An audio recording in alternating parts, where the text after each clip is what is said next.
What's up, everybody? Welcome to episode number 2 of creating this dropshipping store that we decided to start maybe a few days ago, 2, 3 days ago. We're doing every episode step by step by step. Right now, it's 3:59 a.m. So if I sound a little tired or I sound a little out of it, it's because I am. I've been working literally all day, gonna keep it going. You guys know the rules. You know how it works. We're using the Wolf of Shopify theme. You could upload any demo. We're going to scrap the whole thing, and we're going to just customize it, get rid of all the settings, all the things that are built into it, and we're going to kind of customize it ourselves. So without further ado, let me just go ahead and remove all the sections here. And you guys could set it up how you want, with the certain demos, it's just literally different kind of, different. And here's my slow thinking again. It's just different kind of designs, but all the features and all the settings are there. So you guys can see here it's completely empty. I'm gonna go ahead and save it. And once that's saved, we'll just go ahead and give that a minute here. And you guys can see on my top right corner, just hit 4 a.m. So I can't wait to go to bed tonight. But anyways. The first thing we got to do is we got to actually get the the products, right? So we're using Oberlo. Here's my thing with dropshipping, guys, as a whole. For me, guys, dropshipping is not my favorite thing. And I'll explain why that is really, really quick. With dropshipping, you have to understand that you are selling a product that you don't fully have control over. Sometimes in most cases you have to rely on the images that are given to you, which are not necessarily bad, but they're definitely not custom. There's probably a chance that if an individual is searching for a certain product and they found yours, they probably seen your image the same as other people's images, right?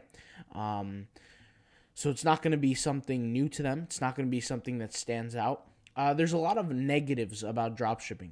And I just want to tell people out there who are starting their businesses that you don't necessarily have to start with dropshipping.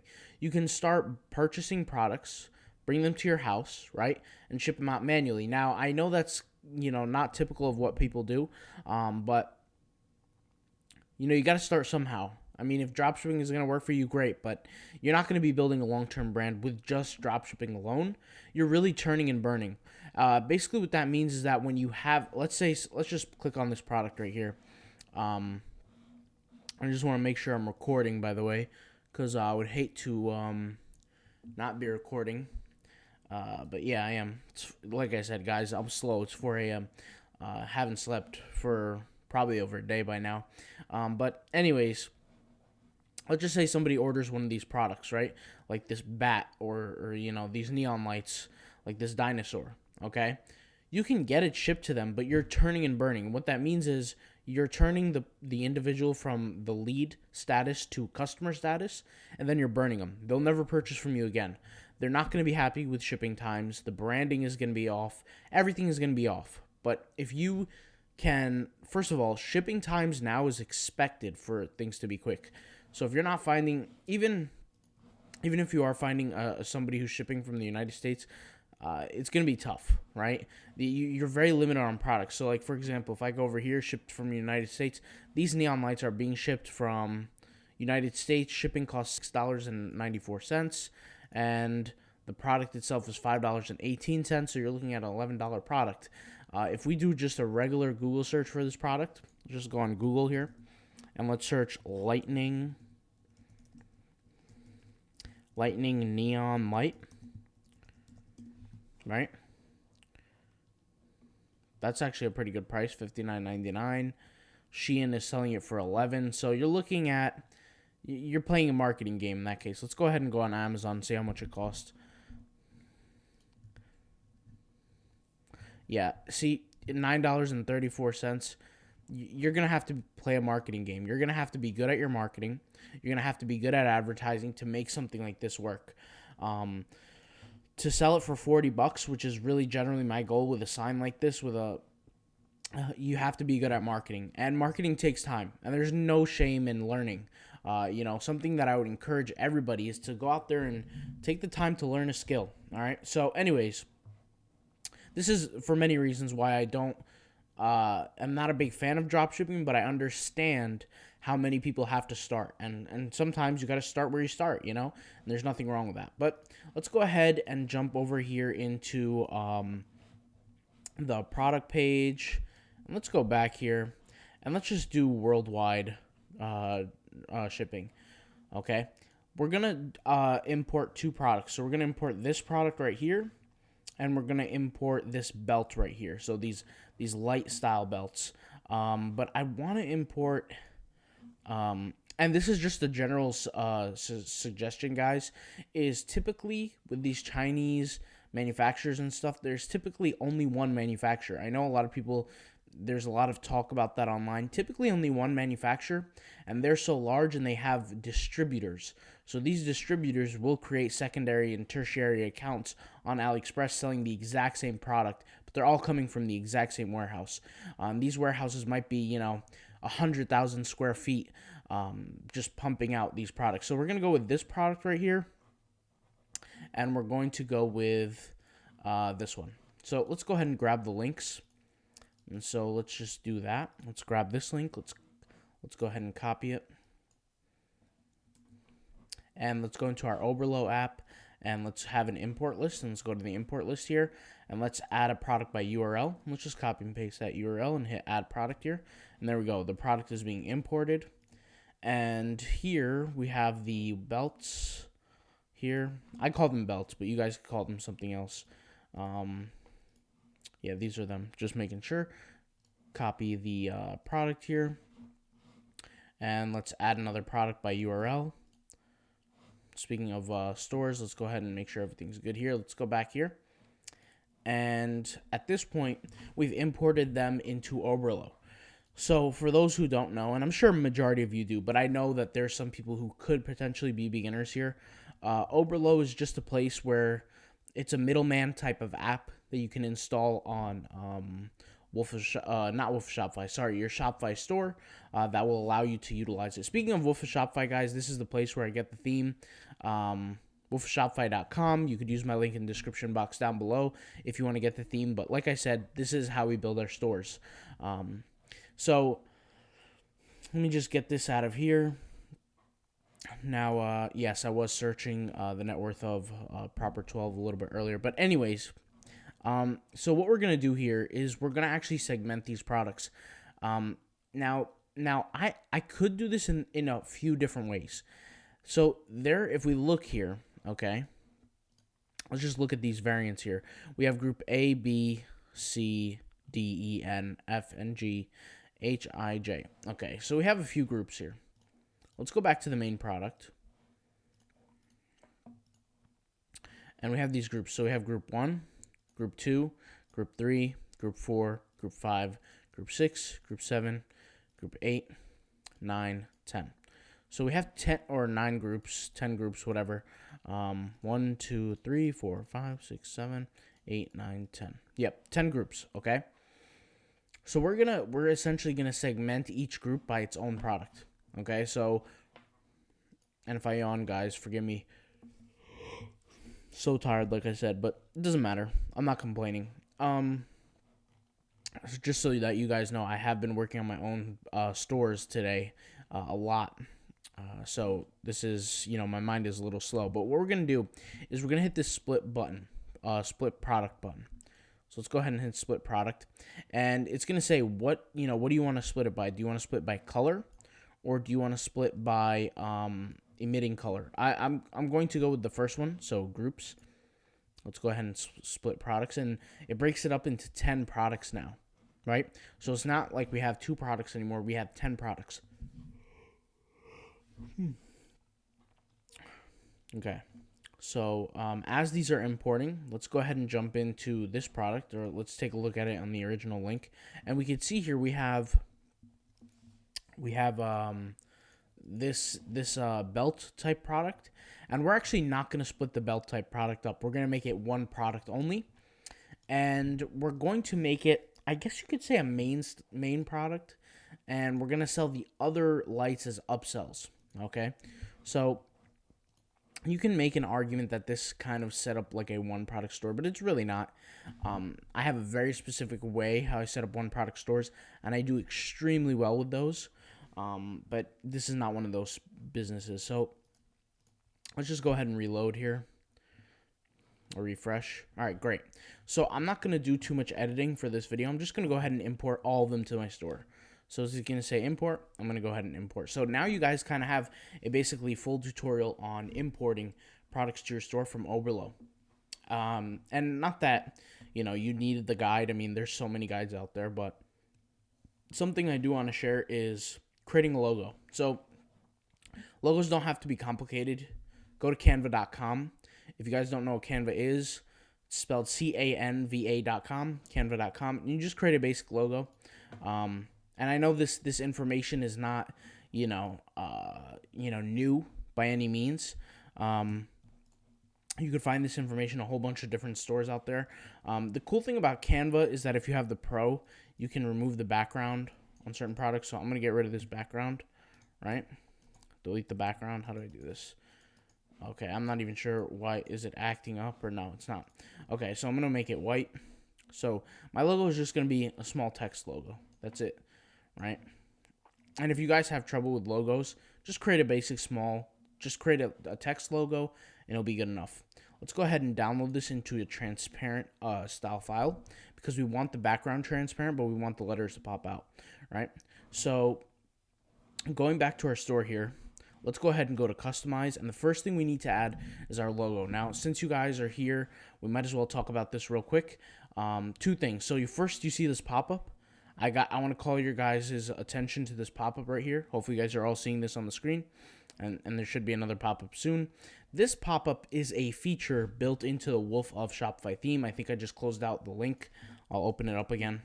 wolfofshopify.com. Once again, they have basically a whole bunch of features to the theme, and it's your job to figure out what features are going to be good or bad for your specific store, for your specific marketing. But I will keep that little pop-up for here for the store. Okay, basically what this pop-up does from a psychological perspective is that creates social proof. Now, something that I will say, it's not enough to just have this pop-up alone on its own. You need to have other aspects in your store that reinforce social proof. And I'll explain what that means in my later future episodes. A lot of people who have consistently seen my videos know what I'm talking about. I think I'm actually going to come out with some kind of guide or something like that in the future about understanding how to sell or understand, some kind of course. Obviously, it's going to be premium. It's not going to be for free. I'll probably do like a basic tutorial that's free, but something that really just helps people tap into consumer psychology. When I learned consumer psychology, I learned how to sell and I learned how to make money. And by the way, let me just say one thing. Just because you learn a tactic or a trick or and somehow you improve yourself doesn't give you the excuse to not work hard. You guys see me, I'm working at still 12 in the morning making videos. Or not 12 in the morning, sorry, 4:12 in the morning, 4:12 a.m. You guys can see the time right here. So it's, work is work, right? Just because you have some kind of skill that you might acquire doesn't really give you an excuse. So you can see here, I just uploaded the logo. And the logo is looking pretty big. And this is what I love about this theme is that I can make the logo a little bit smaller. I could just drag it a little bit smaller. And you can see here, the logo is now a perfect size. But that logo is only for the header homepage. So I got to make the other changes. So if I just go ahead and save my progress here, let me just go ahead and do that. And we'll just wait for it to fully load. And if I just click on, like, for example, a product page, right, you'll notice that the logo is not going to exist. You'll see. There you go. See, you see how the logo doesn't exist there? See, now we need to change that. And so we have to go here back to the header, and we got to scroll down. And you see how it says header other pages. We got to add the logo there. The first time I've actually used this theme, I was a little confused and I didn't know what to do. But then I kind of got it figured out, right? So we're going to go with 75 pixels here. And I think that's a good fit. Now, something you guys will also notice is there's a certain assortment to how this product is created. So, or how this product is, or this theme is presenting the product. So the theme has a built-in feature that recognizes color swatches. And basically what a color swatch is you guys could see right here. You see how it has like this red color or this blue color or this green or whatever. Basically the themes, the way it's designed is it will pick up a certain keyword and it'll create color swatches for it. So this is not always the case, but you have to tag the products correctly, or you have to title products correctly. I can kind of go into depth in it, but just to make it very, very simple is that, for example, if there's a variation color that's color green or blue, it will show that color right here, right? So these are referred to as color swatches, which are basically like different options for product selection, which is another little cool feature. There's a whole bunch of other cool features within the theme. But so far, what we did was we added our logo, which is a core component, to our desktop view, right? Whether it's our home page or any other page. And we also added our theme. We also added our, what else did we add here? We added our products, okay? Once again, sorry guys, my mind is a little slow because I've been working all day. Now what we're going to do is we need to actually add the logo to our mobile header, or essentially our mobile view. So we added our logo to desktop view, but if we switch over here to mobile, the logo is non-existent. And the reason why is because there are different logos that you could present. So I'm going to go over here into theme settings. I'm going to go ahead and scroll down and look for mobile, header mobile. So once we hit that button, header mobile, let's go over here and scroll down, and we have this logo image button. And we're going to simply do the same thing. We're going to select the image, right? And we're just going to make it a little bit smaller. And let's just see how that looks when it's a little smaller. So you guys see this green bar on top here? This is what's a loading bar. So if you're a beginner in Shopify and you're not familiar how it works, Shopify can be a little slow sometimes. So you want everything to load fully. All right. So you could see here it's about a good size. I'm going to go ahead and save our progress. Let's see how far we're into this video. 16 minutes is not too bad. 17 minutes. Usually I keep my episodes close to 20 minutes. So something I do want to show you guys is some of the features within the product page. So let's head over back to desktop, okay? And like I said, there's nothing on the home page right now because we're not, we didn't work on that part yet. But if we navigate back to our product page, let's go to our product pages here. And let's just give it a second. And you can see here with our product page is this product page, we can add more features to it, more different settings. So the first thing is you're going to see here on the left, you're going to see template. Then you're going to see this product pages. You're going to see header, which you don't have to touch because we already handled that. Unless you're going to work on your, if you want to change something in your header, that's different. Then you have product detail page. So you can click on that and there's a whole bunch of settings, okay? Real quick, I'll just go through a few of them. You can make some configurations. You can show your SKU, your quantity box, your social sharing, just a whole bunch of other stuff that really don't matter. The cool settings are right here where you hit this theme settings button and you have a few checkboxes up here. Now, one of these checkboxes, I don't remember which one. I actually have to test it out, but it removes the add to cart buttons and it brings it into catalog view, so you don't want to do that. You want to add this little check button that says promo text, and we will actually use it. Enable this one, enable this one. So let's give it a minute, and let's wait for it to fully load, and then it's going to kind of refresh itself. So like I said, with this theme, you want everything to kind of, it's a very bulky theme. There's a lot of stuff in it, right? So, let it do its thing. Now, what do we have here? So far we have a stock countdown timer. These were some of the settings that I enabled. We have a stock countdown timer, right? Which is right here. So it says, hurry, only X amount in stock. And by the way, for a product like this will work extremely well. And I'll explain myself maybe in a different video or maybe today, depending on how tired I feel. Here we have a certain amount sold in the last amount of hours. And here we have a special offer box. We also can add a certain amount of viewers on the website. So let's see which setting that is. I believe it is, let's see if it's this one, or am I missing something here? I don't think I'm missing anything. I'm having a hard time remembering. Let's see here. Let's just give it a minute. Okay, there it is. So real-time visitor count is right there. Now, what I want to say about all this, guys, is these are reinforcing biases that enforce social proof. So Okay, let me explain something psychologically, and I'll talk about this in my next episode also.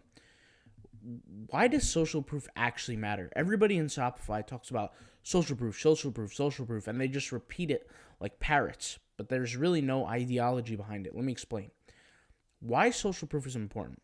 Social proof, right, is the viewing action of something taking place. Now, let's say, for example, there's a school fight going on, okay? And it's against the basketball team and the football team. And one guy from the football team, let's say, throws something at the basketball guy, right? And so they start pushing each other and they're fighting, and now they're fighting and everybody's circling around. Well, guess what?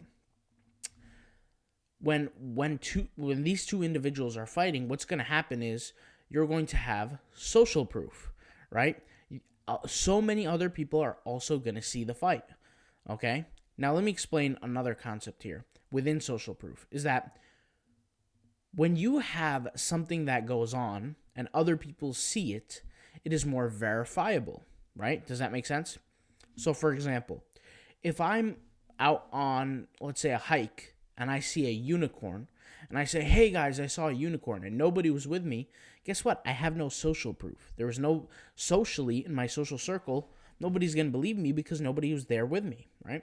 But imagine if I went on a hike with 3 friends and they all saw this unicorn with me, and I go back to the town or the city or whatever you want to call it, or the village, and I say, hey, we saw unicorns, and all 3 of them are agreeing. Now, the amount of people who are more likely to believe me, now that number increases. Might not everybody will believe me, but the number will increase. Now, let me explain. You see this sales thing right here, this little sales pop-up? This is what's referred to as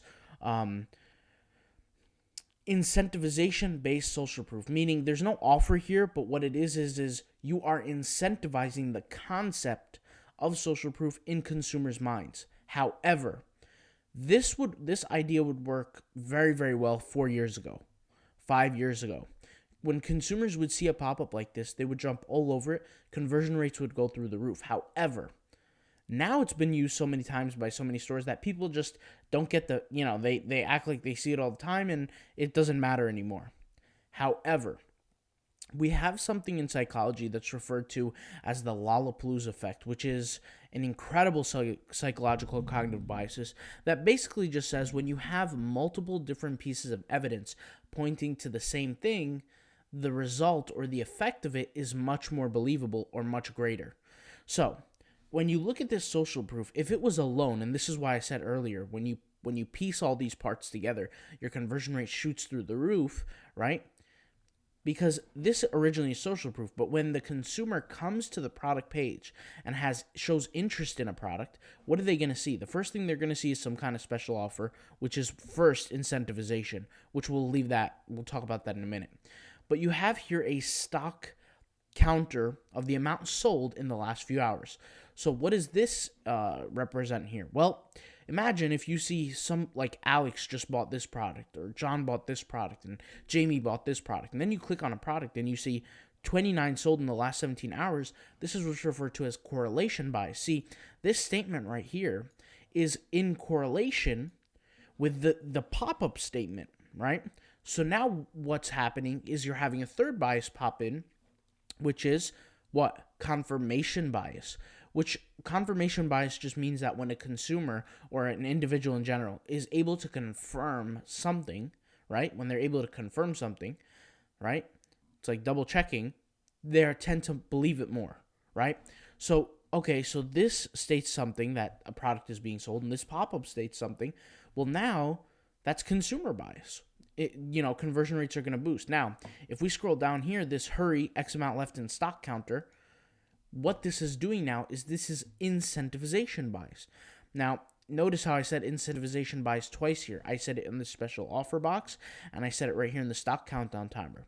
What does incentivization bias do? Well, psychology tells us, and through many different studies, and yes, guys, I have a psychology degree, but that doesn't really matter. Psychology tells us that when consumers are on the edge and they're really not sure about making a buying decision, right? If you add that little sprinkle of incentivization, consumers are much, much more likely to actually go through with a purchase. And basically what that means is, let's say you're at, let's say, a grocery store, and you're looking for, I don't know, cupcakes, right? You want to buy some cupcakes. And there are these really, really nice fancy cupcakes, and you have interest in this product. Hence why I say, if a consumer clicks on your product, they have interest, right? So let's say you have interest in this product of cupcakes because they look really nice. And you want to buy them, and there you see people taking them off the shelves real quick, right? And it comes down to like the last 20 cupcakes, right? And you want to grab one, but you look at that price and you see $10 for a cupcake. In your head, you got the angel on your right side, you got the devil on your left side. They're both pulling in each direction. One side of you is telling you buy it, one side of you is telling you don't buy it, it's too much money. Then what? Imagine if you just keep looking and you see a huge big red sign that says discount, all cupcakes 50% off. That little thing, see, that consumer was on the edge of buying, right? They weren't really sure. They were on that precipice of making a buying decision or choosing to walk away. Seeing that incentivization now creates a switch, which turns the consumer on to purchasing. So what I want to say here with this concept is that all of these different characteristics that I'm telling you from a psychological standpoint, this is called Lollapalooza effect. Lollapalooza effect just basically means that when you have a lot of things that play a part or play a role in terms of cognitive biases, right? When you have a cognitive bias here and here and here and the pop-up, right? All these different biases, when they come together, they are much, much more powerful. Hence why I said in the beginning of the video, this little pop-up by itself is not enough. You need multiple of these. What I tend to find is that when you have 6 to 8 of these cognitive biases, you are skyrocketing your conversion rate. So, and by the way, conversion rates are different for everybody. So you might have one guy who let's say his conversion rate might be 0.4%, which, believe it or not, I know that sounds low, but believe it or not, people do have numbers that low. And some people have lower, by the way, but we're not even going to go there. But let's just say your conversion rate's like, let's say 0.4%. If you add these things in right here, your conversion rate might jump up to 1.2%, 2%, 2.5%, 3%. Now, I'm not promising you anything, right? But I'm telling you that that's likely the case, that your conversion rate will go up. But here's the thing. Remember that there's a bias that says that there's such thing as called correlation bias. So basically what correlation bias means is that things have to jive together. So for example, if I create a Facebook ad where I list, let's say, farm tools for sale, and I'm targeting farming individuals, if they click on my link, right, to buy these farm tools, the Facebook ad, what are they expecting?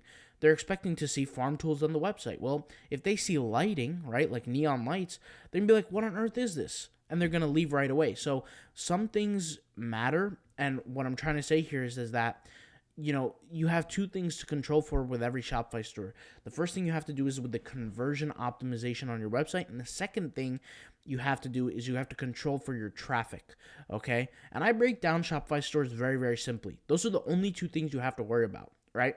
So in terms of traffic, Facebook ad, it's a great form of traffic. As an example, a lot of people can't get it to work. Why? Because they're either lacking in A, the traffic, or B, the website optimization. Sometimes even both, to be honest. If you're a beginner like I was, it was probably both, and I was. But anyways, I didn't learn this stuff overnight. It took me months and years to learn this stuff. If you guys know my story, 6 months it took me to make my first sale, okay? So, like I said, everything plays a role. And and this is the whole concept of my channel, guys. I'm getting fired up at 4:30 in the morning. This is the whole concept of my channel, is showing people why things convert, as opposed to saying do this and do that. How many channels do you guys see out there that people just say, oh, add this social proof thing? But my thing is, like, why? You don't explain why you do it. And on top of that, like I said, everybody's just copying everybody else with no actual real mentality, no thought process behind it, and everybody's kind of just hoping things work out. Guys, with this system I've seen specifically, I took Wolf's advice, which they're the creators of the theme. I took their advice with the theme, and I ran. This is back in the day. This is like more than 2 years ago. I ran ads on limited stock type ads, or buy two get one free ads, limited stock ads, and I was getting sales like crazy. And it's been, it's history ever since. And I've been, keep going with my road here, going down this road. So I eventually got to the point. This is after I sold my clothing company. I got to the point where I feel very, very comfortable about what I learned and what I implement in business, and I see the results every day. And I think the hard part is not doing it, but it's getting to the point where you actually get it done. And there's a very subtle difference there. When I say something like doing it, when I say doing it, you're going to see me in a series of a few days build a store. That's not the hard part. The hard part is finally getting up to that level of actually building the store in your future, okay? It took me, like I said, 6 months to get my very first sale. And by the way, my conversion rate was drastically low. I didn't know anything about conversion rate optimization, right? I didn't know anything about, traffic, or I didn't know anything about that stuff, right? I read a book on SEO because I couldn't afford a course at the time. Thought I knew everything about SEO. I got started, and there we go. I got my first sale. And traffic just, it ranges. Guys, I could keep rambling on and on. I'm just going to cut the video here.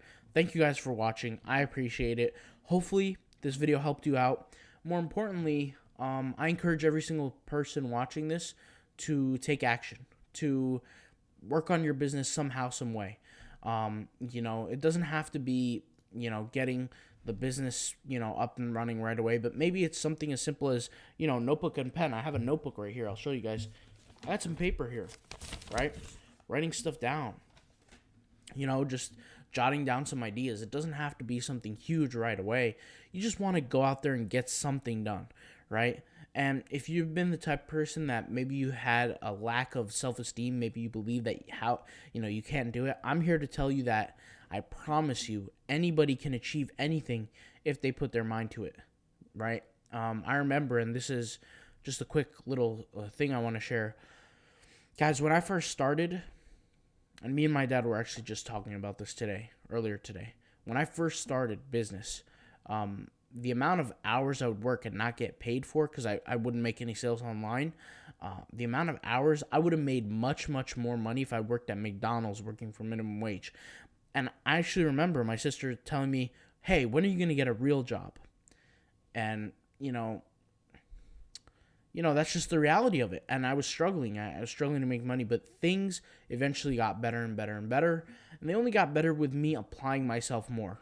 The more time I spent working on my business, the more time I spent learning and understanding and studying, the better I got. So I know I'm a rambler. I know I talk a lot, but hopefully this video, guys, helped you guys out. I'm going to go to bed. I'm so tired. It's 4:30 in the morning. I got not much to say. I'll talk to you later. Peace.